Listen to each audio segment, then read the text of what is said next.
নারীর লজ্জা হচ্ছে লজ্জাবতী গাছের মতো, হাত লাগলেই শেষ, সেটা হোক স্বামীর হাত বা অন্য কোনো পুরুষের। এই হাত লাগা শুধু শারীরিক স্পর্শ না, পুরুষের সঙ্গতাও নারীর লজ্জা কেটে যায়। যে মেয়ে যত বেশি পুরুষের সংস্পর্শে যাবে তার লজ্জা তত কমবে। যেমন চিত্র নায়িকারা, তারা বিকিনি পরতেও দ্বিধা করে না। পুরুষের মাঝে থেকে চক্ষু লজ্জা উঠে গেছে। একটি কনজারভেটিভ ফ্যামিলির মেয়েকে ওড়না ছাড়া দাঁড়াতে বললেও সে লজ্জায় মরে যাবে। ইদানিং ফেসবুক এই লজ্জা নিবারণের ভূমিকা পালন করছে।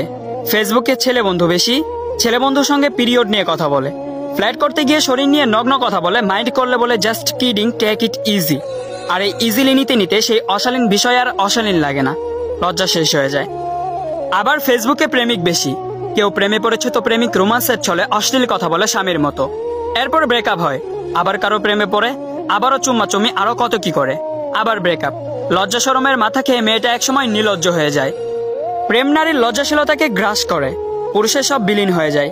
নারীর কাছে পুরুষের উপস্থিতি ইয়াবার মতো, প্রথমে একটা খেলেই পিনিক আসে, পরে 20-25টা খেলেও কাজ হয় না, ব্যাস। একসময় পুরুষের প্রতি ফিলিংস কাজ করে না, প্রেমিকের ভালোবাসা তার কাছে পানসে লাগে। একটার পর একটা পুরুষ বদল করে কিন্তু স্থির হতে পারে না। জানাশোনা শেষ হলেই আর ভালো লাগে না, বোরিং লাগে, কারণ ডিফারেন্ট টেস্ট নিতে নিতে ভালোবাসার অনুভূতি শেষ তার।